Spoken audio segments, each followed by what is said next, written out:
When Clara Whitmore stepped off the stagecoach in 1867 Wyoming Territory as a mail-order bride, she never expected to be sent back the same day for the one secret she couldn't hide her 4-year-old son. Cast aside by the man who promised her a future, she found herself stranded in the frontier wilderness with nothing but $7 and a broken heart, until an unexpected encounter with a lonely rancher changed everything. But when her late husband's brother arrives with legal papers to claim her child, will the love she's finally found be strong enough to fight for the family she never dared dream possible? The stagecoach wheels hit another deep hole in the dirt road, and Clara Whitmore's stomach jumped up to her throat. Dust clouds swirled around the wooden coach like angry spirits as it bounced and shook across the empty land of Wyoming Territory in September 1867. "Mama, I'm scared," whispered 4-year-old Tommy, his small fingers gripping her worn blue dress. His dark hair stuck to his sweaty forehead, and his brown eyes looked too big for his thin face. Clara pulled him closer on the hard wooden seat. "Don't worry, sweet boy. We're almost there." But her own heart was beating like a scared rabbit's. She touched the letter, hidden in her small cloth bag. The paper felt soft from being read so many times. Mr. Jeremiah Hawthorne had written such kind words about wanting a wife to share his life in the frontier town of Clearwater Creek. What he didn't know was that Clara came with a secret. The other people in the stagecoach looked tired and dirty. An old man with a gray beard slept in the corner, snoring loudly. A woman in a fancy hat kept looking at Tommy with mean eyes, like he was something that didn't belong. Clara knew that look well. She'd seen it plenty of times back in Chicago. "How much longer?" Tommy asked, pressing his face against the small window. Outside, the land stretched on forever. Mountains rose up in the distance like giant sleeping animals. The grass moved in waves when the wind blew across it. "Soon, baby, soon we'll have a real home." Clara remembered her tiny room back in the big city. The smell of smoke from the factories, the sound of machines running day and night. The other women at the cloth factory who whispered behind their hands when she walked by. A young widow with a child was not welcome anywhere. That's why she had answered Mr. Hawthorne's newspaper ad looking for a wife. That's why she had saved every penny for train tickets and stagecoach fare. That's why she had written letters full of hope but not full of truth. She had told him about being 26 years old. She had told him about losing her husband James in the war. She had told him she could cook and clean and work hard. She had told him she wanted a fresh start in the West. She had not told him about Tommy. The stagecoach driver shouted something from outside. Through the dust, Clara could see wooden buildings coming into view. Her heart started beating even faster. "Is that it, Mama? Is that our new town?" Tommy's voice was full of wonder. Clearwater Creek looked like something from a picture book. Main Street was just dirt, but the buildings on both sides looked strong and new. She could see a general store, a church with a tall white tower, and a building with a sign that said hotel. People walked along the wooden sidewalks, and horses were tied up in front of different shops. The stagecoach stopped with a loud creak of wheels and leather. The driver climbed down and opened the door. "End of the line, folks. Clearwater Creek, Wyoming Territory." Clara's hands shook as she helped Tommy climb out. The September air was cool and clean, so different from the dirty air back in Chicago. She could smell pine trees and something else she couldn't name. Something wild and free. "Mrs. Whitmore?" A tall man in a black suit walked toward her. He had thin brown hair and serious gray eyes. "I'm Jeremiah Hawthorne." Clara's mouth went dry. This was the moment she had been thinking about for 3 long months. "Yes, Mr. Hawthorne, I'm Clara." She tried to smile, but her face felt frozen. His eyes moved to Tommy, who was hiding behind her skirt. Clara saw something change in Mr. Hawthorne's face. His eyebrows came together and his mouth became a thin line. "And this is..." His voice sounded different now, cold. "This is my son, Tommy." Clara put her hand on Tommy's shoulder. "Tommy, say hello to Mr. Hawthorne." Tommy peeked out and gave a small wave. "Hello, sir." Mr. Hawthorne didn't wave back. He stood very still, looking at Clara like she was a stranger. Around them, other people from the stagecoach were getting their bags and walking away. The woman in the fancy hat looked back at Clara with a knowing smile, like she had expected something bad to happen. "I think we need to talk," Mr. Hawthorne said quietly. "Please come with me." Clara picked up their one small bag and took Tommy's hand. As they walked down the dusty street, she noticed how people stopped what they were doing to stare at them. A woman sweeping her front steps paused with her broom in the air. Two men talking outside the general store turned to watch them pass. Tommy squeezed her hand tighter. "Mama, why is everyone looking at us?" Clara didn't have an answer. She just kept walking, following Mr. Hawthorne toward a neat white house at the end of the street. In the front yard, she could see flower boxes and a vegetable garden. Everything looked perfect and clean and ready for a new family. But she could tell from the way Mr. Hawthorne's shoulders were set and the way he wouldn't look at her that something was very wrong. As they reached the front gate, Clara wondered if she had made the biggest mistake of her life. What would happen to her and Tommy if Mr. Hawthorne didn't want them? They had no money to go back to Chicago. They had nowhere else to go. Tommy looked up at her with trusting eyes, and Clara's heart broke a little more. Mr. Hawthorne's front door slammed shut behind them, like the sound of a jail cell closing. Clara stood in the middle of his neat living room, holding Tommy's hand so tight she was probably hurting him. But she couldn't let go. The house was exactly what she had dreamed about. Clean wooden floors, pretty curtains on the windows, a stone fireplace that would keep them warm when winter came. A table set for 3 people, with real china plates and cloth napkins. Someone had even put wild flowers in a glass jar in the center. It was perfect. It was everything she had hoped for. And it was all falling apart. "Sit down," Mr. Hawthorne said, but his voice wasn't kind anymore. It was the voice of a man who had been tricked. Clara had heard that voice before, from her husband's family after James died, from the factory boss when he found out she had a child, from the landlord when she couldn't pay her rent on time. She sat on the edge of a wooden chair, pulling Tommy onto her lap. He was being very quiet, the way he got when grown-ups were angry. Mr. Hawthorne stood by the window, looking out at the street instead of at her. "You lied to me." "I never lied," Clara said, even though her voice was shaking. "I told you I was a widow. I told you about my husband dying in the war. I told you." "You told me half the truth." He turned around, and his gray eyes were as cold as winter ice. A man expects his wife to come to him free of complications. "My son is not a complication." Clara's voice got stronger when she talked about Tommy. "He's a good boy. He's smart and helpful, and he's another man's child." Mr. Hawthorne's words cut through the air like a knife. "I didn't agree to take on another man's son. I wanted a wife, not a ready-made family." Tommy pressed his face against Clara's shoulder. She could feel him trying not to cry. Her heart broke for him. He was just a little boy who wanted a father and a home and people to love him. "I can work," Clara said quickly.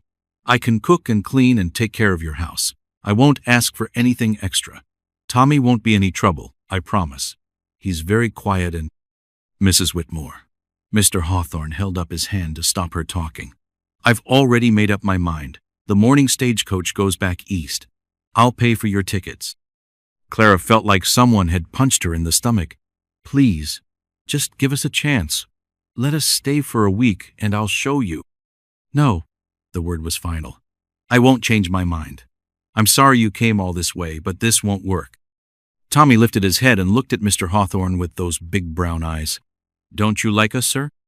For just a second, Mr. Hawthorne's face got softer, but then he looked away. "It's not about liking, son. It's about what's proper." "What's proper?" Tommy asked. Clara didn't know how to explain it to a 4-year-old. How could she tell him that some people thought children without fathers were shameful things? How could she explain that she had hoped Mr. Hawthorne would be different from all the others? "Come on, Tommy," she said, standing up. "We need to go." "But, Mama, I like this house. Can't we stay?" I promise I'll be good." Clara's eyes filled with tears. She had promised Tommy so many things. A new daddy who would love him, a house with a yard where he could play, a place where nobody would whisper mean things about them. "Where will we go?" she whispered to Mr. Hawthorne. He reached into his pocket and pulled out some money. "The hotel has rooms. The stage leaves at 8 in the morning. That should give you time to make arrangements." Clara looked at the money in his hand. It felt like he was paying her to disappear, to take her shameful secret and go back where she came from. "Keep your money," she said, lifting her chin up. "I'll find another way." Something flickered in Mr. Hawthorne's eyes. Surprise, maybe, or respect, but it didn't change anything. As Clara picked up their bag and took Tommy's hand, she heard voices outside. Through the window, she could see people walking by, talking and laughing. Normal families doing normal things. The kind of life she had dreamed about but would never have. "Mama?" Tommy looked up at her as they walked to the door. "Are we going home now?" Clara's throat felt tight. "I don't know where home is anymore, baby." As they stepped back onto the dusty street, Clara felt the eyes of the whole town watching them. News traveled fast in small places. By tomorrow, everyone would know that the mail-order bride had been sent away. They would know she was the kind of woman who brought shame instead of respectability. The sun was starting to set, painting the sky pink and orange.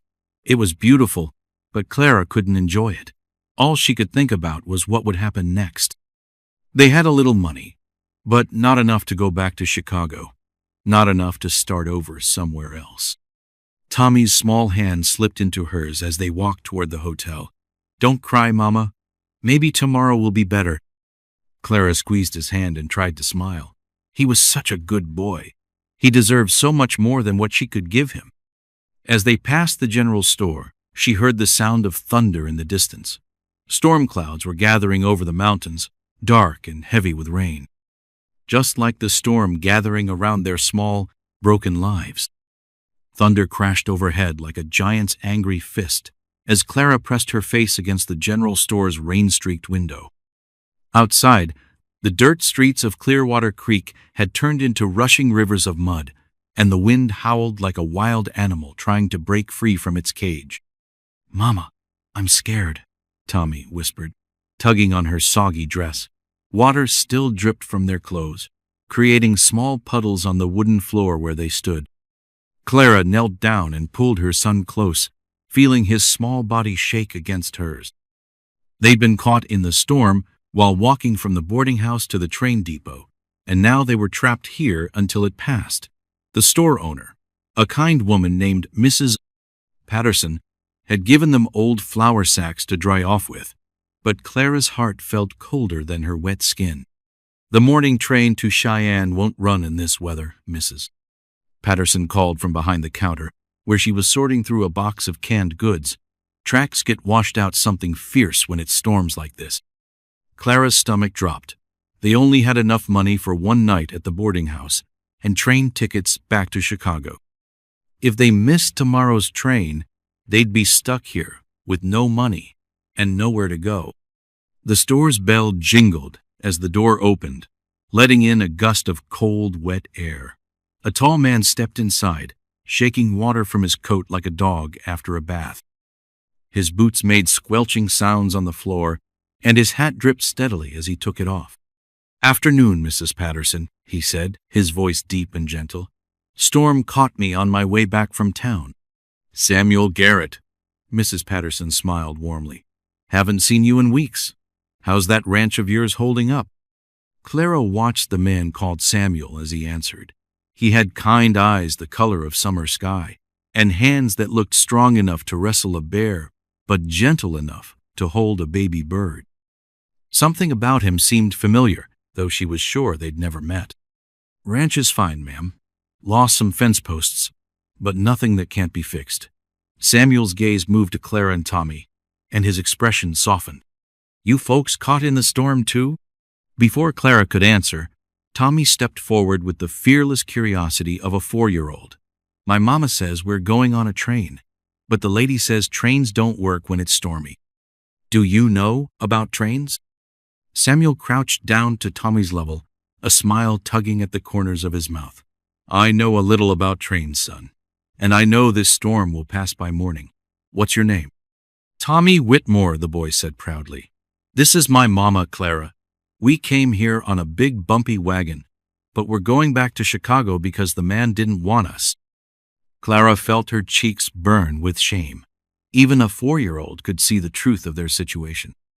She started to pull Tommy back, but Samuel's eyes met hers with something that looked like understanding rather than pity. I heard about what happened with Jeremiah Hawthorne, Samuel said quietly, standing up slowly. Word travels fast in a small town. Too fast, Clara whispered, wrapping her arms around herself. She felt exposed, like everyone in town knew her business and was talking about the woman who'd been sent away like a broken piece of furniture. Samuel nodded toward the window, where lightning split the sky in bright, jagged lines.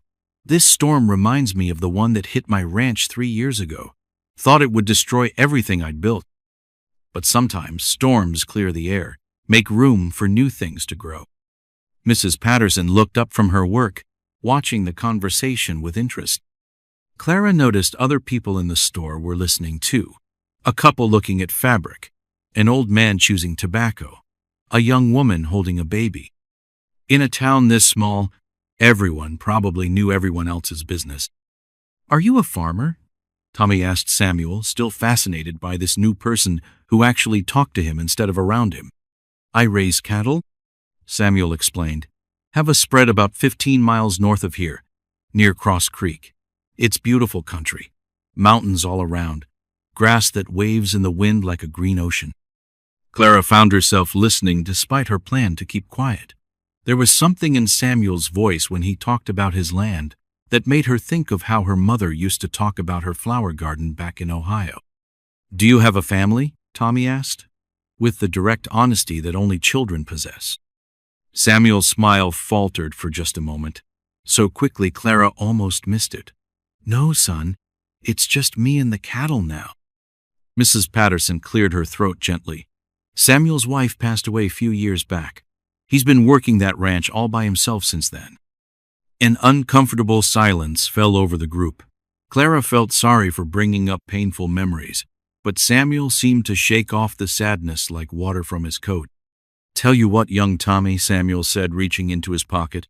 I've got something here that might interest you. He pulled out a small wooden horse, carved with careful detail. Tommy's eyes grew wide as Samuel placed it in his small hands. I made that during the long winter nights, Samuel explained. Been carrying it around, waiting for the right person to give it to. Tommy hugged the horse to his chest, beaming. Thank you, Mama. Look, it's the most beautiful horse in the whole world. Clara felt tears prick her eyes at her son's joy.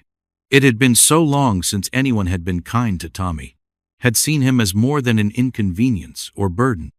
That's very generous of you, Mr. Garrett, she said softly. But we can't accept such a gift. We're leaving tomorrow. Where will you go? Samuel asked, and Clara heard genuine concern in his voice. Back to Chicago. I have worked there. The words tasted like ash in her mouth. She thought of the dark factory, where she'd worked 16-hour days, the tiny room she'd shared with Tommy, the constant worry about having enough food. Samuel studied her face carefully. What kind of work? Sewing. In a clothing factory. Clara lifted her chin, trying to sound proud instead of defeated. It's honest work. I'm sure it is, Samuel said gently. But it's hard work too, isn't it? Hard on a woman trying to raise a child alone. Before Clara could answer, the storm outside seemed to grow even louder. Rain pounded against the windows like tiny fists, and the wind made the whole building shake. Nobody's going anywhere tonight, Mrs. Patterson announced. Roads will be washed out for sure. Samuel, you planning to ride back to your ranch in this weather? Samuel shook his head. I'll wait it out here in town. Get a room at the boarding house. Clara's heart sank. If Samuel took the last room, where would she and Tommy sleep? As if reading her thoughts, Mrs. Patterson spoke up. Only got one room left at the boarding house. Storm brought in more travelers than expected. Clara felt panic rise in her chest. They couldn't sleep outside in this weather, and they didn't have money for anywhere else to go. Samuel seemed to make a decision. "Mrs. Whitmore, why don't you and Tommy take the room? I can sleep in the livery stable with my horse. Won't be the first time." "I couldn't ask you to do that," Clara protested, but Samuel was already heading for the door. "You're not asking. I'm offering." He paused with his hand on the door handle. "Sometimes we all need a helping hand. No shame in that." As Samuel disappeared into the storm, Clara stared after him in wonder. In one day, she'd met a man who rejected her, and a man who showed her kindness without asking for anything in return. Tommy tugged on her dress. "Mama, I like the horseman. He has nice eyes." Clara had to agree. Samuel Garrett did have nice eyes, but more than that, he had something Clara had almost forgotten existed: a good heart. The morning sun painted the mountains gold and purple as Clara stood on the boarding house porch, watching Samuel load supplies into his wagon.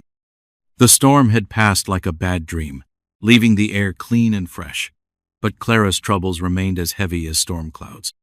"You sure about going back to Chicago?" Samuel asked, not looking up from arranging sacks of grain. His question made Clara's heart skip like a stone on water. Tommy sat on the porch steps, playing with his wooden horse and chattering to it in the way children do when they create whole worlds in their imagination. "His name is Thunder," he announced to anyone who would listen. "He's the fastest horse in the West, and he can jump over mountains." Clara smiled despite her worries. Tommy had slept better last night than he had in weeks, clutching that wooden horse like it was made of gold. Samuel's simple kindness had given her son something precious: hope. "I don't have much choice," Clara answered Samuel's question. "A woman with a child can't just wander around looking for work. At least in Chicago, I know what to expect." Samuel straightened up and fixed her with those steady blue eyes. "What if I told you there might be another choice?" Clara's breath caught in her throat. "What do you mean?" Before Samuel could answer, Tommy jumped up from the steps, his face bright with excitement. "Mama, can we go see Mr. Samuel's ranch, please? I want to see if he has real horses, like Thunder." "Tommy, Mr. Garrett has work to do. We can't just—" "Actually," Samuel interrupted, a smile playing at the corners of his mouth, "I could use some help today. Been putting off cleaning my house for too long, and there's mending that needs doing. My wife used to handle those things, but I'm not much good with a needle and thread." Clara felt her cheeks grow warm. "Mr. Garrett, I appreciate your kindness, but I can't accept charity." "Who said anything about charity?" Samuel's eyes sparkled with something that might have been mischief. "I'm talking about honest work for honest pay. 1 day's work, 1 day's wages, fair and square." The offer hung in the air between them like morning mist. Clara's practical mind said to refuse getting attached to this place, and this man would only make leaving harder. But another part of her, a part she'd kept buried for so long, whispered that maybe, just maybe, this was the answer to a prayer she'd been afraid to pray. "Please, Mama?" Tommy's voice was full of hope. "I promise I'll be good. I'll help too." Clara looked at her son's eager face, then at Samuel's patient expression. These two males, one small and one grown, were offering her something she'd almost forgotten existed: a day without fear, a day of simple work and honest company. "All right," she said finally, "one day." The wagon ride to Cross Creek Ranch took them through country that made Clara's breath catch in her throat. Rolling hills covered in grass that moved like ocean waves stretched as far as she could see, interrupted by groves of trees whose leaves were just starting to turn autumn colors. Mountains rose in the distance like sleeping giants, their peaks touched with early snow that sparkled in the morning sun. "It's like a picture book," Tommy whispered, his eyes wide with wonder. Samuel laughed, a sound as warm as summer sunshine. "Wait until you see the creek. Water's so clear you can count the pebbles on the bottom." As they rode, Samuel told them stories about the land, how it had once belonged to the buffalo and the tribes who followed them, how the first settlers had struggled to build lives in this beautiful but harsh country, how the railroad had changed everything. "My father came here in 1855, Samuel said, guiding the horses around a bend in the road. "Brought my mother and me in a wagon not much bigger than this one. We lived in a sod house the first winter, walls made of dirt and grass, roof that leaked when it rained."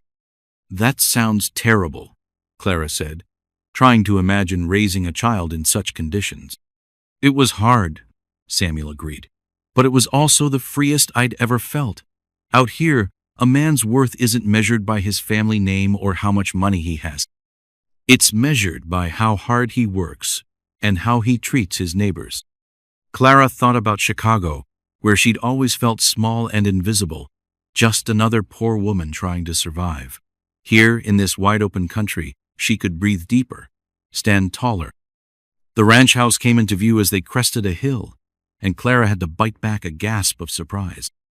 She'd expected a rough cabin like the ones she'd seen in town, but Samuel's home was a real house, 2 stories tall with a wraparound porch and windows that caught the light like jewels. "You built this yourself?" she asked, impressed despite herself. Samuel's cheeks reddened slightly. "Had help from neighbors. When Sarah and I married, we dreamed of filling this house with children. Seemed foolish to build small when we planned to have a big family." The sadness in his voice made Clara's heart ache. She understood dreams that didn't come true, plans that crumbled like sandcastles. Tommy bounced in his seat as they pulled up to the house. "Can I see the horses? Please? I promise I won't scare them." "Course you can, son," Samuel said, lifting Tommy down from the wagon. "But first, let's show your mama around the house." The inside of the house took Clara's breath away. Clean wooden floors, furniture that looked handmade but sturdy, windows that let in streams of golden light. Everything was neat and tidy, but Clara could see the signs of a man living alone, dishes stacked too high, dust on surfaces a woman would never let accumulate, mending piled in a basket. "It's beautiful," Clara said honestly, "but I can see why you need help. This is too much house for one person to manage." Samuel nodded, looking almost embarrassed. "I keep thinking Sarah will walk through that door and tell me what needs doing. Foolish, I know." Clara set her bag down and rolled up her sleeves. "Show me where you keep your cleaning supplies. Tommy, you can help by dusting the low shelves. Gently, now." As the day progressed, Clara found herself falling into a rhythm she hadn't felt in years. This was different from the frantic pace of factory work or the desperate scramble to keep their tiny Chicago room livable. This felt like making a home. Tommy followed Samuel around like a devoted puppy, asking a million questions about ranch life. Samuel answered each one with patience, teaching Tommy to feed the chickens, showing him how to brush the horses, explaining the difference between a bull and a steer. "He's good with children," Clara observed to herself, watching through the kitchen window as Samuel lifted Tommy onto a gentle mare's back. By afternoon, the house gleamed like a jewel. Clara had swept and scrubbed, mended torn clothing, even baked bread from supplies she found in Samuel's well-stocked pantry. The smell of fresh bread filled the house, making it feel lived in and loved. "I can't remember the last time this place felt like a home," Samuel said quietly, coming up behind Clara as she finished the last of the dishes. Clara turned to find him standing closer than she'd expected, close enough to see the gold flecks in his blue eyes, close enough to smell the outdoors scent of his skin. For a moment, neither of them moved, and Clara felt something spark between them like lightning before a storm. Then Tommy's voice broke the spell. "Mama, come see. Mr. Samuel says I can name the new calf."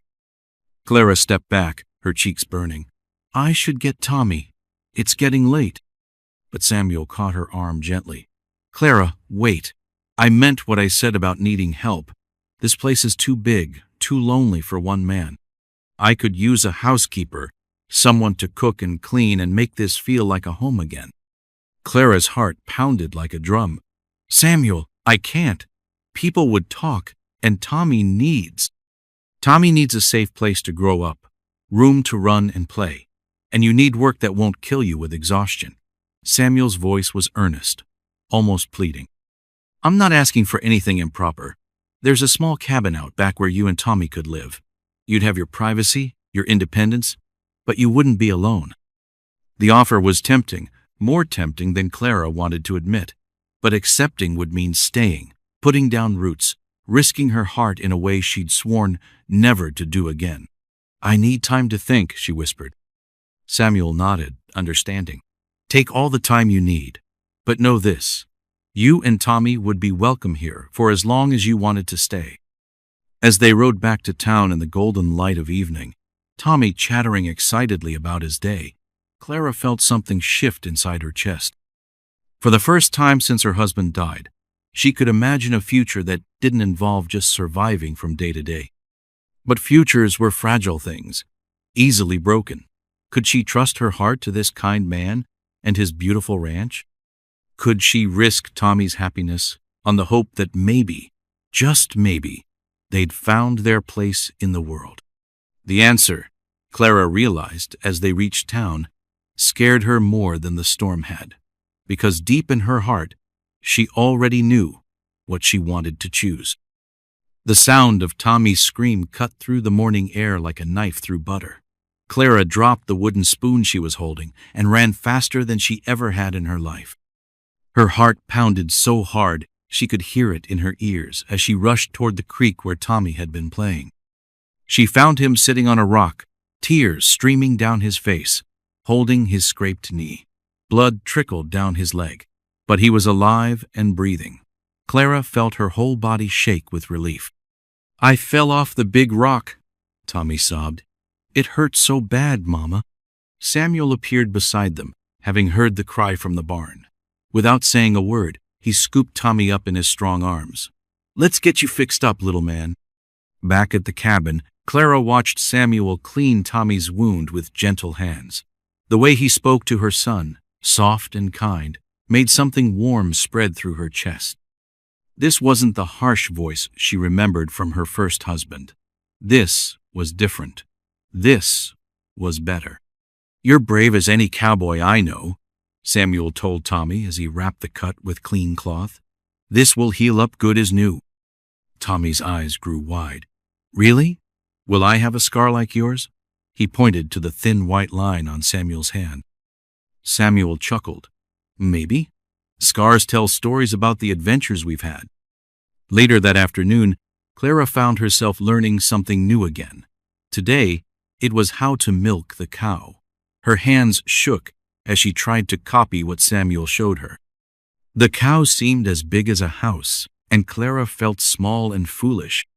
I can't do it, she said, frustrated. Back in Chicago, milk came from the store. Everything takes practice, Samuel said patiently. You've learned so much already. It was true. In just 3 weeks, Clara had learned to cook over a wood stove, tend a vegetable garden, and even help with the horses. Each new skill made her feel stronger, more capable. She wasn't the same woman who had stepped off that stagecoach feeling lost and broken.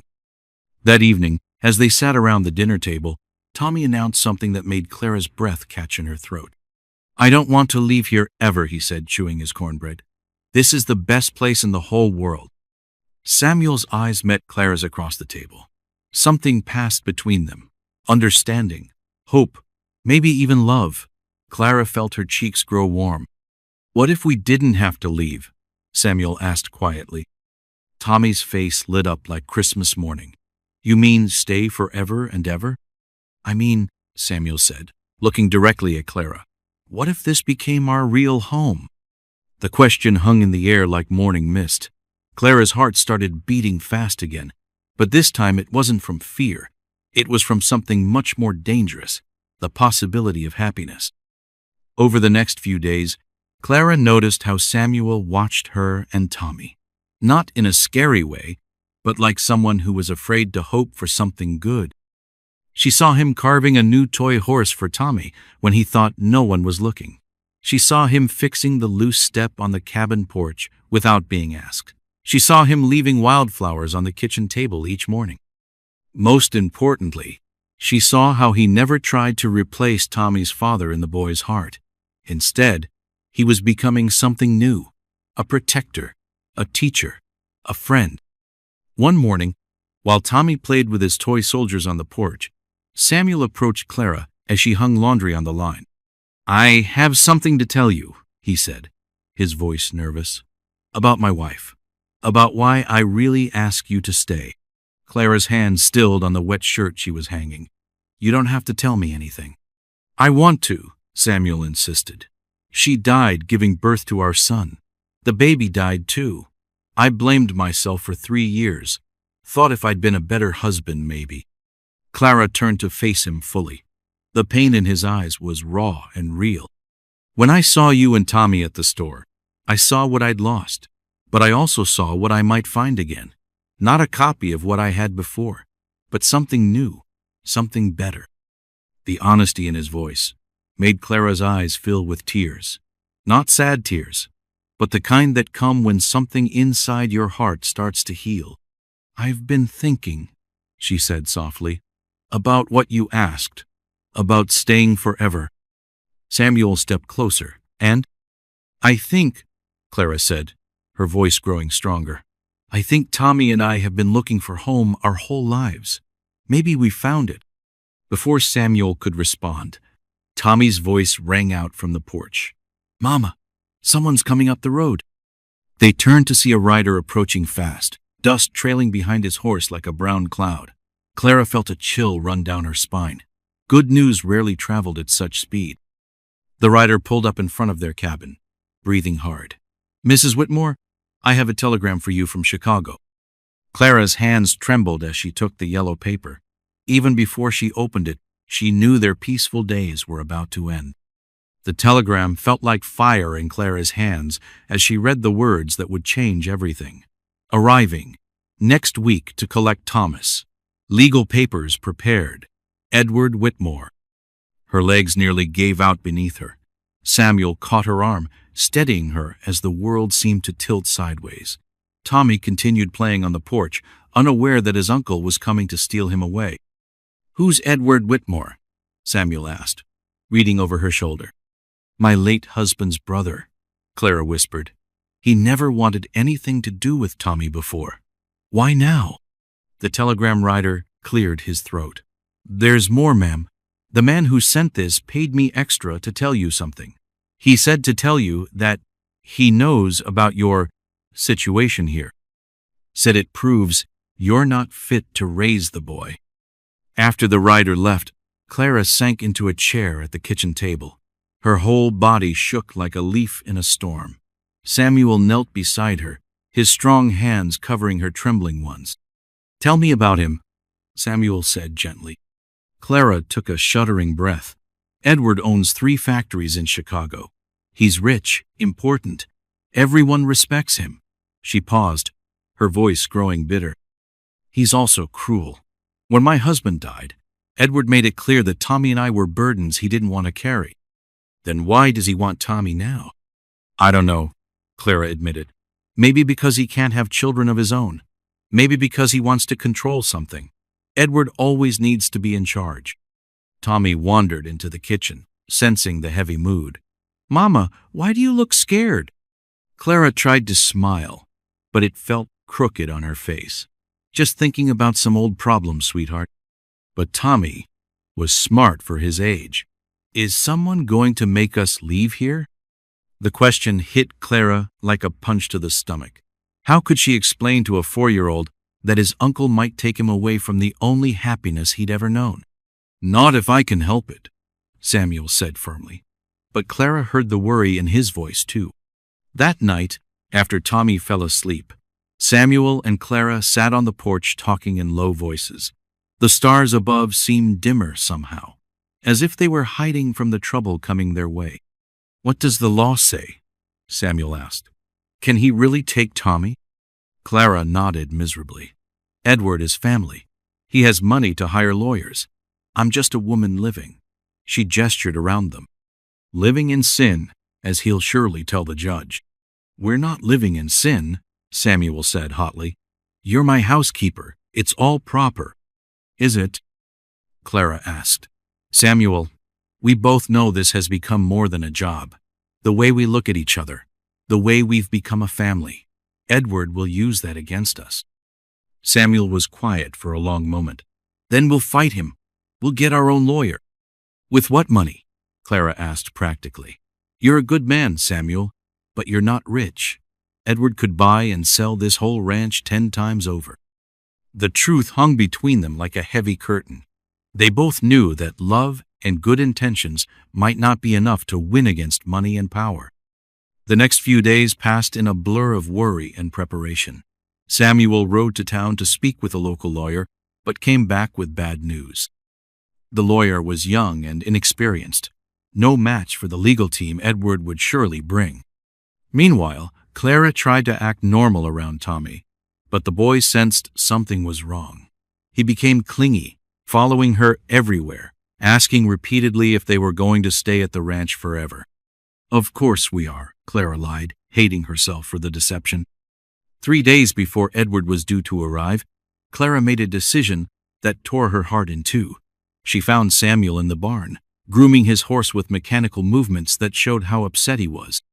"I have to go back with him," she said without preamble. Samuel's hand stilled on the brush. "What?"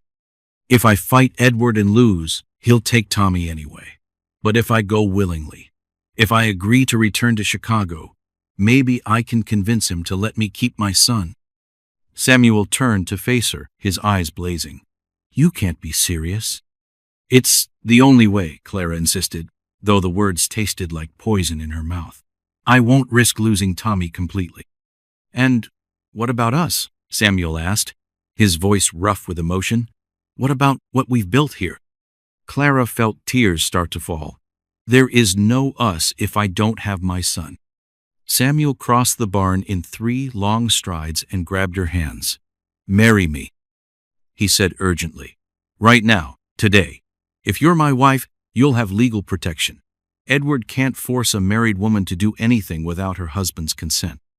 Clara's heart leaped at the suggestion, but reality crashed down just as quickly. "Samuel, you don't understand what you're offering. Edward won't just take Tommy. He'll destroy you too. He'll ruin your ranch, your reputation, everything you've worked for." "Let him try," Samuel said fiercely. "I'd rather lose everything fighting for you and Tommy than keep it all and lose what matters most." The intensity in his voice made Clara's knees weak. Here was a man willing to risk everything for her and her son. How had she gotten so lucky? But luck, Clara had learned, was a fickle thing, and Edward Whitmore was no ordinary opponent. As if summoned by her dark thoughts, the sound of horses' hooves echoed across the valley. Clara looked out the barn door and saw dust clouds approaching not one rider, but several. "He's early," she whispered, fear making her voice small. Samuel stepped in front of her protectively. "Whatever happens, Clara, I want you to know, these past weeks have been the happiest of my life." Clara wanted to tell him she felt the same way, wanted to say all the things she'd been too scared to admit, but it was too late. Edward Whitmore was here, and their time had run out. The riders pulled up in front of the cabin, and Clara got her first look at her brother-in-law in over a year. He looked exactly the same, tall, thin, dressed in expensive clothes that made everyone around him look poor by comparison. His cold eyes swept over the ranch with obvious disdain. "Clara," he said, dismounting his horse with practiced ease, "I see you've fallen even further than I imagined." Beside him, a younger man in a dark suit pulled out a folder of papers. The lawyer, Clara realized with growing dread, Edward had come prepared for a fight. Tommy appeared at the cabin door, curious about the visitors. When he saw Edward, his small face grew wary. Even at 4 years old, he remembered his uncle's coldness. "Hello, Thomas," Edward said, his voice gentler than Clara had ever heard it. "I've come to take you home." "This is my home," Tommy said with surprising firmness, moving to stand beside Samuel. Edward's face darkened at the boy's defiance.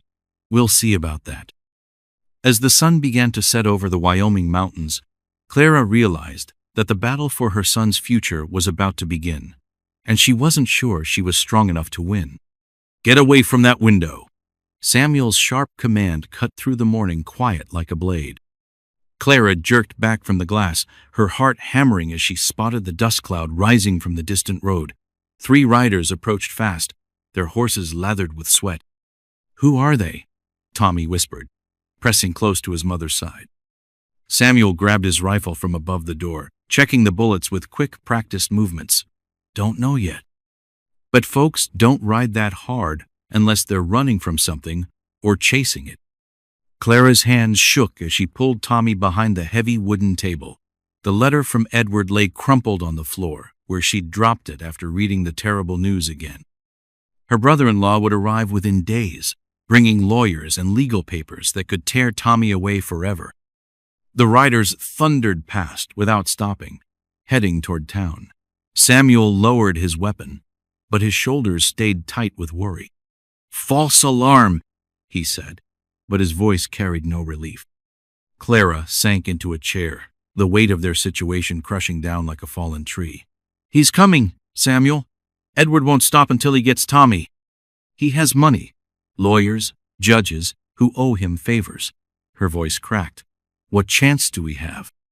Samuel set down his rifle and walked to where she sat. His weathered hands were gentle as he knelt beside her chair. "Look at me, Clara." She raised her eyes to meet his, seeing something fierce and determined burning there. "Marry me," he said. The words hung in the air like smoke from a campfire. Clara's breath caught in her throat. "What did you say?" "Marry me." Samuel's voice was steady now, sure. "Today. Right now, if we can find the preacher." "Samuel, you don't understand what you're asking. I'm not some young girl with a clean past. I'm a widow with a child, damaged goods that—" "Stop." His command was soft but firm.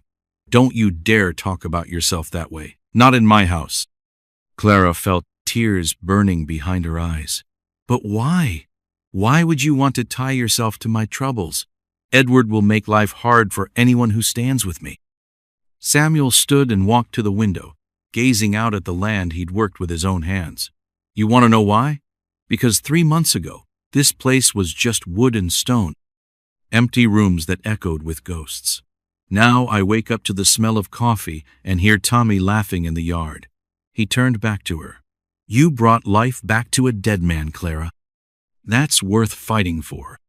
"But marriage," Clara's voice trailed off. "The idea felt too big, too dangerous. We hardly know each other.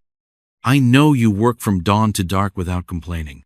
I know you'd face down a bear to protect that boy. I know you make the best apple pie this side of Colorado." Samuel's mouth curved in a small smile. "And I know you deserve better than running scared for the rest of your life." Tommy peeked out from behind the table. "Mama, does this mean Samuel would be my papa?" The innocent question hit Clara like lightning. She saw the hope shining in her son's eyes, the same hope she'd been afraid to feel herself. "It's not that simple, sweetheart," she began. "Why not?" Tommy asked. "Samuel teaches me things and tells me stories and makes me feel safe. That's what papas do, right?"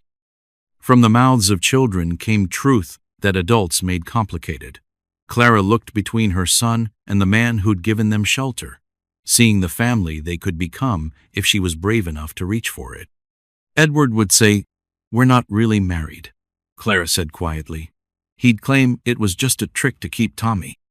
"Then we make it real," Samuel replied. "Not just papers and legal words, but a real family, built on choice, not fear." Clara stood slowly, her mind racing through possibilities and dangers. "If we do this, there's no going back. Edward won't give up easily. He might make trouble for you, for your ranch." "Let him try." Samuel's jaw set with determination. "I've faced down rustlers, winter storms, and prairie fires. I'm not afraid of one angry man in a fancy suit." The sound of horses returning made them all freeze. This time, only one rider approached Pastor Williams from town, his black coat flapping behind him like wings. "That's strange," Samuel muttered. "Pastor doesn't usually make house calls." Clara's heart jumped to her throat. Had Edward already arrived? Had he sent someone ahead to take Tommy? Pastor Williams dismounted slowly, his weathered face grave. He knocked on the door with gentle knuckles. "Samuel? Clara? I need to speak with you both." Samuel opened the door, rifle still within easy reach. "Pastor, what brings you out this way?" The old man's eyes were kind but worried. "Had a telegram this morning. From Chicago, asking about a Clara Whitmore and her boy." Clara felt the world tilt sideways. Edward was closer than they'd thought. "What kind of questions?" Samuel asked. "Legal questions, about character, about living arrangements." Pastor Williams looked uncomfortable. "I came to warn you. And to ask what you want me to tell them when they come calling." Clara exchanged glances with Samuel.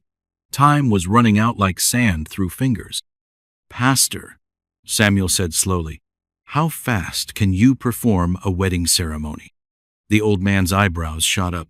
"Well, with proper notice and—" "Today," Clara interrupted, surprising herself with her boldness. "Can you marry us today?" Pastor Williams looked between them, understanding dawning in his eyes. "This about the telegram?" "This is about family," Samuel said firmly. "About choosing love over fear." Clara took a deep breath, feeling destiny rushing toward her like a river in flood. "Pastor, will you marry us? Right here, right now?" The old man smiled, years of worry lines transforming into joy. "Nothing would make me happier, my dear. Nothing at all." As Samuel took her hand in his, Clara felt something shift deep in her chest. For the first time since her husband's death, she wasn't running away from something. She was running toward it, toward hope, toward love, toward the family she'd never dared dream possible. But even as happiness bloomed in her heart, she couldn't shake the feeling that their greatest test was still to come. Blood on Samuel's knuckles told a story that started before dawn. Clara watched him wash his hands at the kitchen basin, her wedding dress still laid out on the bed behind them, like a promise waiting to be kept. "The fence didn't fight back that hard," she said quietly. Samuel turned, water dripping from his fingers. "Had to think with my hands this morning, clear my head before." He gestured toward the dress, his voice trailing off. Today was their wedding day. In 3 hours, Pastor Williams would speak the words that would make them husband and wife, make Tommy his son in the eyes of the law. But Clara could see the doubt creeping into Samuel's eyes like shadows at sunset. "Having second thoughts?" she asked, though the question scared her more than any storm. "About marrying you? Never." Samuel dried his hands on the rough towel. "About what comes after. Edward Whitmore's got power, money, connections. What if this doesn't work? What if he still takes Tommy?" Clara moved to the window where she could see her son playing with wooden soldiers Samuel had carved. Tommy made explosion sounds as he acted out battles, lost in the simple joy of childhood. "Then at least we tried," she said. "At least Tommy will know that someone fought for him." A knock at the door interrupted them. Clara's heart jumped, thinking of Edward, of lawyers, of all the ways this day could go wrong. But when Samuel opened it, Mrs. Henderson from the neighboring ranch stood there with her arms full of wildflowers. "Thought you might need these," the older woman said with a smile that lit up her weathered face. "Every bride deserves flowers on her wedding day." Behind her came more neighbors, the Johnsons with a freshly baked cake, the Millers carrying extra chairs, old Pete from the general store with a bottle of his private whiskey. Word had spread through their small community like fire through dry grass. "We're here to witness," Pete announced, "and to make sure you two do this proper." Clara felt tears stinging her eyes. These people barely knew her, yet they'd come to celebrate her happiness.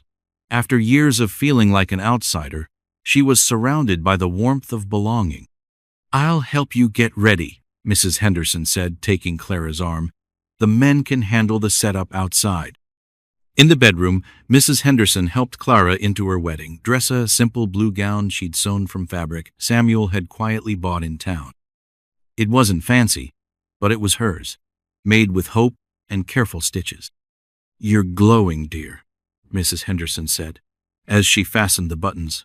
"Samuel's a lucky man." "I'm the lucky one," Clara replied, meaning every word. Through the window, she could see Samuel directing the men as they set up chairs and tables.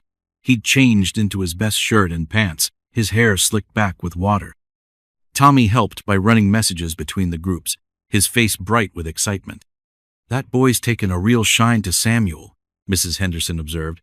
"Calls him Papa when he thinks nobody's listening." Clara's heart swelled. Samuel's been more of a father to him in 3 months than anyone. And Samuel, how's he taken to fatherhood? Clara thought of the wooden toys appearing in Tommy's room, the patient way Samuel taught him to ride, the gentle bedtime stories, like he was born to it. Mrs. Henderson pinned a small bouquet of wildflowers to Clara's dress. "Then why do you look scared, child?" The question caught Clara off guard. She looked at herself in the small mirror, seeing fear mixed with hope in her own eyes. "Because it matters too much," she whispered. "Because if this doesn't work, if Edward still takes Tommy, then you'll face it together," Mrs. Henderson said firmly. "That's what marriage is, facing the storms as a team instead of alone." A commotion outside made them both look toward the window. A buggy was approaching fast, dust flying from its wheels. Clara's blood turned to ice as she recognized the driver. "Edward," she breathed. Mrs. Henderson peered over her shoulder. "That the brother-in-law causing trouble?" Clara nodded, unable to speak. Edward had arrived early, before the ceremony, before she had Samuel's legal protection. "Well then," Mrs. Henderson said with steel in her voice, "we better hurry this wedding along." They rushed outside where Samuel was already walking toward the approaching buggy, his stride purposeful and dangerous. The neighbors gathered behind him like a wall of support. Edward Whitmore climbed down from his buggy, his expensive suit and polished boots, marking him as an outsider in this frontier community. He looked around with disgust at the simple preparations, his lip curling with disdain. "Clara," he called out, ignoring Samuel completely. "I've come to take Tommy home where he belongs." "This is his home," Clara replied, moving to stand beside Samuel. Her wedding dress felt like armor, giving her courage. Edward's eyes narrowed as he took in her appearance. "Playing dress-up won't change anything. The boy comes with me today." "Over my dead body," Samuel said quietly, but his words carried across the yard like thunder. "And who exactly are you?" Edward demanded. "I'm the man about to become Tommy's father," Samuel replied, "and Clara's husband." Edward laughed, the sound harsh and ugly. "A frontier wedding? That means nothing in a real court of law." Pastor William stepped forward, his Bible in his hands. "It means everything in God's eyes and the territory's legal system, which is all that matters here." "We'll see about that," Edward snarled. "I have legal papers." "Which will be worthless once they're married," Pete interrupted, spitting tobacco juice dangerously close to Edward's polished boots. Edward's face grew red with anger. He looked around at the circle of determined faces, seeming to realize for the first time that he was outnumbered and far from his own territory. "This isn't over," he said to Clara. "I'll be back with real lawyers, real authority." "Then you'll find a real family waiting," Samuel replied. Edward climbed back into his buggy with as much dignity as he could manage. As he drove away, the neighbors began to cheer. "Well," Pastor William said with a grin, "shall we get these two married before any more uninvited guests arrive?" Clara felt Samuel's hand slip into hers, strong and steady and sure. Around them, their friends arranged themselves in a loose circle, Tommy right in front where he could see everything. "Dearly beloved," Pastor Williams began, his voice carrying across the valley, "we are gathered here today." As the familiar words washed over her, Clara looked at the man beside her and saw not just a husband, but a partner, a protector, a love she'd never expected to find. When Samuel spoke his vows, his voice rang clear and true across the Wyoming wilderness. "I take you, Clara, to be my wife, to love you and Tommy as my own family, to stand with you against whatever storms may come." Clara's own vows, came from the deepest part of her heart. I take you, Samuel, to be my husband, to build a life together based on love, not fear, to be your partner in all things.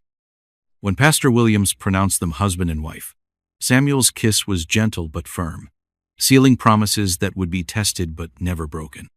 As their friends cheered and Tommy shouted, "Now you're really my papa," Clara felt the last of her fears slip away like winter snow in spring sunshine. Let Edward come back with his lawyers. Let him bring whatever trouble he chose. She was no longer Clara Whitmore, the discarded mail-order bride. She was Clara Garrett, wife and mother, surrounded by love and ready for whatever tomorrow might bring. The sound of expensive boots on wooden steps made Clara's blood freeze. Through the kitchen window, she watched a tall man in a dark suit climb down from a fancy carriage, his face cold as winter ice. Behind him came another man carrying papers and wearing the kind of clothes that meant trouble. "Samuel," Clara whispered, her hands shaking as she dried the breakfast dishes. "He's here." Edward Whitmore didn't bother knocking. The door burst open like thunder, and suddenly the warm kitchen felt smaller, darker. His gray eyes swept the room with the look of a man seeing dirt he wanted to clean away. "Well, well," Edward said, his voice smooth as snake oil. "My dear sister-in-law has certainly found herself quite the situation." Clara stepped back until she felt Samuel's strong presence behind her. Her husband moved closer, not touching her, but making it clear he stood ready to protect what was his. "Edward," Clara's voice came out steadier than she felt, "you had no right to come here without warning." "I had every right." Edward pulled off his leather gloves one finger at a time, making each motion seem threatening. "I'm here for what belongs to my family." The lawyer stepped forward, a thin man with watery eyes and papers clutched in his bony hands. "Mrs. Garrett, is it now? I am Attorney Morrison from Chicago. We have legal documents requiring the immediate release of Thomas Whitmore into his uncle's custody." Samuel's jaw tightened. "Tommy's not going anywhere." Edward laughed, but the sound held no joy. "Listen here, cowboy. That boy carries my brother's name. My blood runs in his veins. You're nobody to him." "I'm the man who tucks him in every night," Samuel said quietly. "I'm the one who teaches him to ride and helps him with his numbers. I'm the one he calls Papa." "Papa?" Edward's face turned red as fresh blood. "You dare let him call you." "I dare let him call me what he wants to call me," Samuel interrupted, "because that's what fathers do. They let their children choose how to show love." Clara watched Tommy's small face appear at the bedroom door. Her heart broke seeing the fear in his eyes. The boy had heard raised voices and come to see what was wrong. "Uncle Edward," Tommy said in a small voice, "why are you here? Are you going to stay for dinner?" Edward's expression softened slightly. "Hello, Tommy. I've come to take you home where you belong." "But I am home," Tommy said, looking confused. "This is where I live with Mama and Papa Samuel." "This isn't your real home," Edward said, kneeling down to Tommy's level. "Your real home is in Chicago with me. I have a big house with servants and fine clothes and the best schools. You'll have everything a Whitmore boy deserves." Tommy shrank back toward Clara. "I don't want servants. I want my mama." "Your mama has made some very bad choices," Edward said, his voice getting sharper. "She's living in sin with this man, bringing shame to our family name." "We're married," Clara said firmly. "Properly married by Pastor Williams 3 days ago." Attorney Morrison cleared his throat. "A marriage of convenience to avoid legal consequences doesn't change the facts, Mrs. Garrett. This child needs proper guidance from his blood family." Samuel stepped forward, his hands clenched into fists. "Proper guidance? You mean the kind where a child is torn from everything he knows and loves?" "I mean the kind where a child learns to be a gentleman instead of a ranch hand," Edward snapped. "Where he goes to real schools instead of learning letters from his mother around a kitchen table." "There's nothing wrong with learning around a kitchen table," Tommy said suddenly, his young voice brave despite his trembling. "Mama teaches me reading. And Papa Samuel shows me about horses and fixing things. I know my numbers and my letters and how to be kind to animals. Edward stood up, brushing dirt from his expensive pants. Children don't know what's best for them. That's why adults make these decisions. Some adults, Clara said, her anger finally breaking free. Others listen to what children need. What he needs, Edward said coldly, is to be raised properly. Not in this wilderness, pretending to be civilization.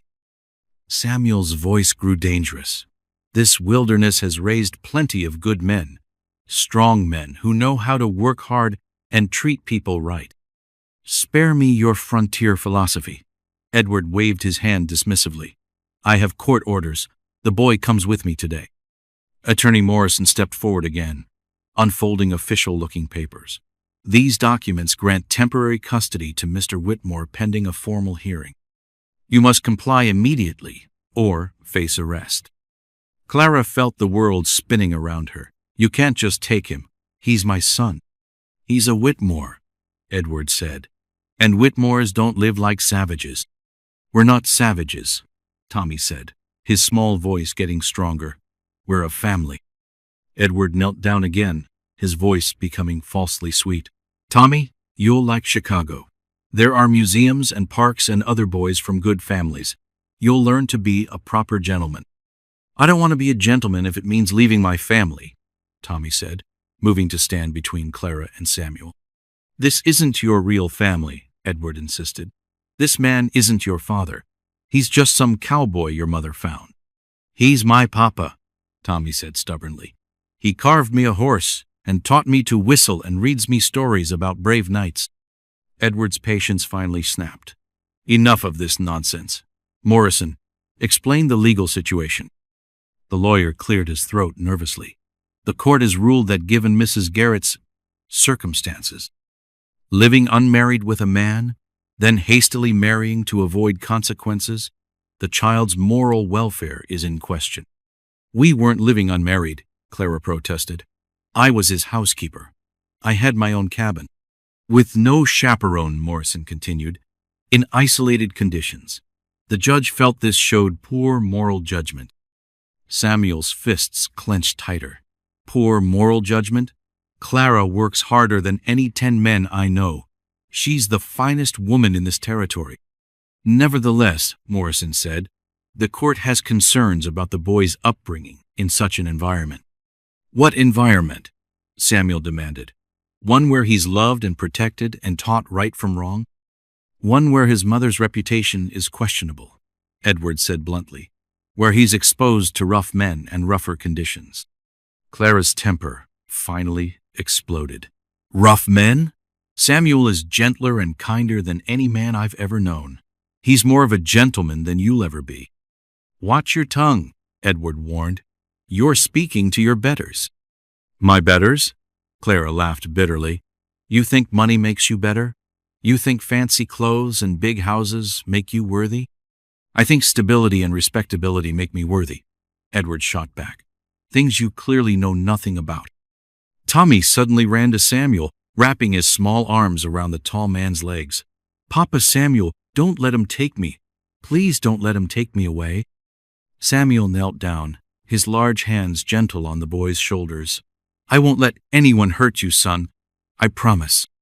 You can't make promises you can't keep, Edward said coldly. The law is on my side. Sometimes the law is wrong, Samuel said, standing up with Tommy in his arms. The law is the law, Morrison said nervously, and it requires you to hand over the child immediately. Then you'll have to take him by force, Samuel said quietly, because I won't hand over any child who doesn't want to go. Edward's eyes glittered dangerously. Don't make this harder than it needs to be, Cowboy. You're already in enough trouble. What kind of trouble? Clara demanded. The kind that comes from interfering with legal custody orders, Morrison said. The kind that involves jail time. Samuel set Tommy down gently and stepped forward. Then I guess we'll see what kind of man you really are, Edward Whitmore. The kind who takes children by force, or the kind who listens to what they need.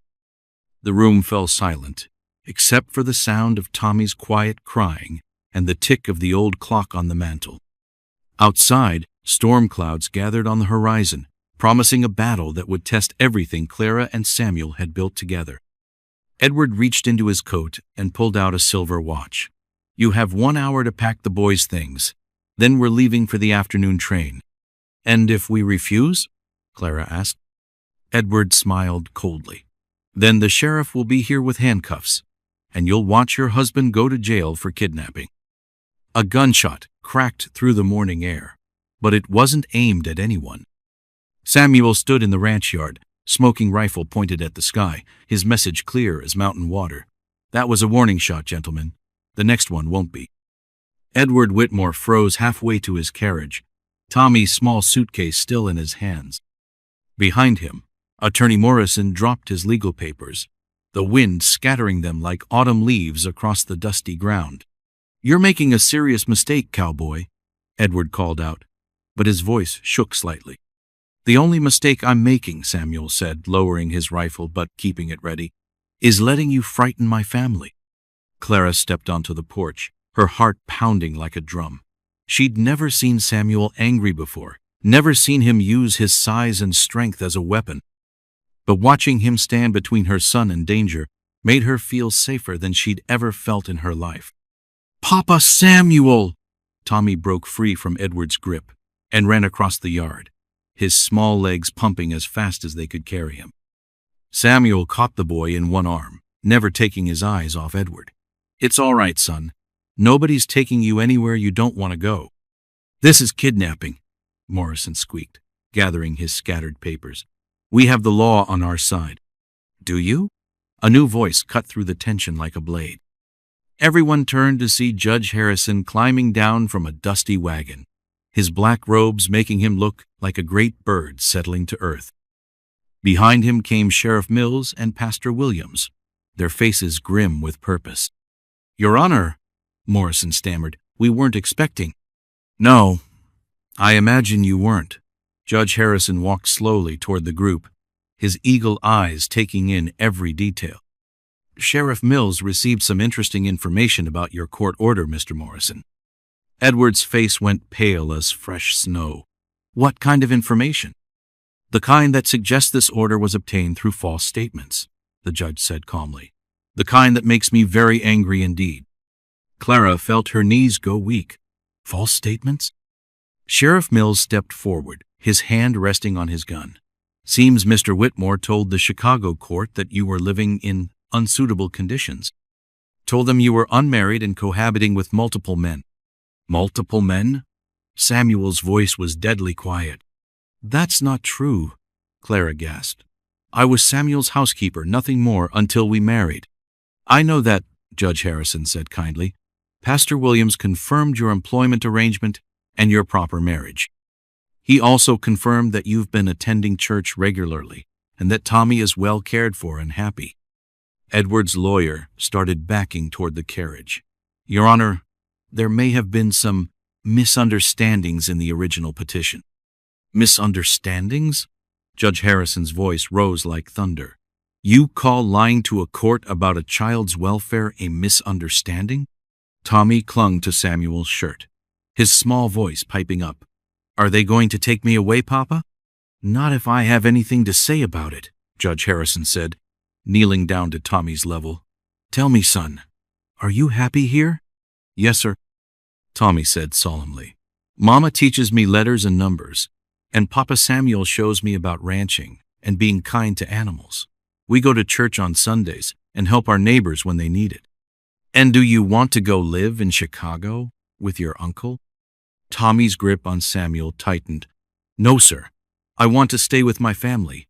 This is my home." Judge Harrison stood up, his face stern as granite. "Mr. Whitmore, your custody petition is hereby dismissed. Furthermore, I'm ordering an investigation into how you obtained that fraudulent court order." Edward's face turned red with rage. "You can't do this. I'm his blood family. I have rights." "You had rights," Judge Harrison corrected. "You lost them when you lied to a court and tried to steal a child from his loving home. This isn't over." Edward snarled, pointing a finger at Clara. "I'll find another way." Sheriff Mills stepped between them. "Actually, it is over. If you try to contact this family again, you'll be arrested for harassment. If you set foot on this ranch again, you'll be arrested for trespassing. Are we clear?" Edward's mouth opened and closed like a fish out of water. Finally, he spun on his heel and stalked toward his carriage, his lawyer scrambling after him like a frightened rabbit. "Wait!" Clara called out suddenly. Everyone turned to look at her. Edward paused with one foot on the carriage step, his expression hopeful. Clara walked slowly across the yard, Tommy's hand in hers, Samuel close behind. When she reached Edward, she looked him straight in the eye. "I loved your brother," she said quietly. "He was a good man who died too young. But Tommy isn't him, and I'm not the scared girl you remember from his funeral." Edward's face softened slightly. "Clara, I just thought—" "You thought what was best for you," Clara interrupted, "not what was best for Tommy. A real uncle would want his nephew to be happy, even if that happiness was somewhere else." She reached into her apron pocket and pulled out a small photograph. "This is Tommy's father. He deserves to know about the man whose name he carries. But he also deserves to choose his own path, make his own family."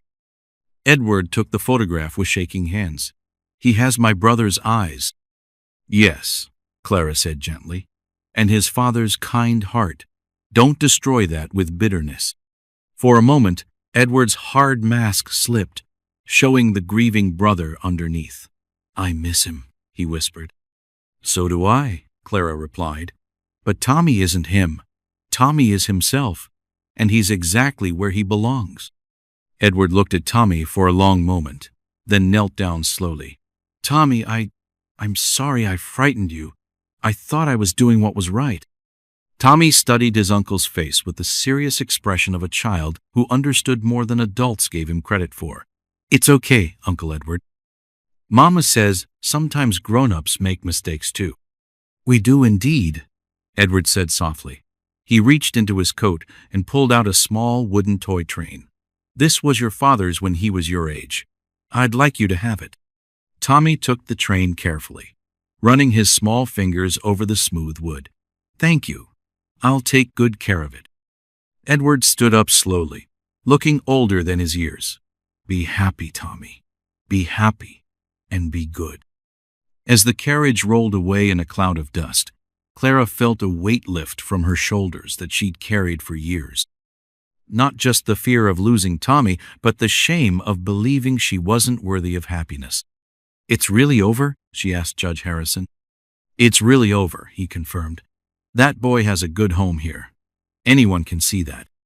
That evening, the three of them sat on the porch, watching the sunset paint the mountains gold and purple. Tommy played with his new train, making quiet chugging sounds as it traveled along the porch railing. "Tell me the story again," Tommy said, settling between Clara and Samuel. "About how you and Mama found each other." Samuel smiled, his arm around Clara's shoulders. "Well, it was a dark and stormy night." "That's not how it starts," Tommy giggled. "It starts with Mama being brave." "You're right," Samuel said, his eyes meeting Clara's over Tommy's head. "It starts with a very brave woman who refused to give up, even when the world told her she wasn't wanted." As Samuel told their story, Clara realized that her worth had never been determined by who accepted her or rejected her. It had always been there, steady as the mountains around them, waiting for her to recognize it herself. The mail-order bride who'd been sent back had found something better than acceptance. She'd found a place where love grew not from desperate need, but from genuine recognition of each other's worth. Above them, the first stars appeared in the darkening sky, witnesses to a family that had chosen each other and would never let go.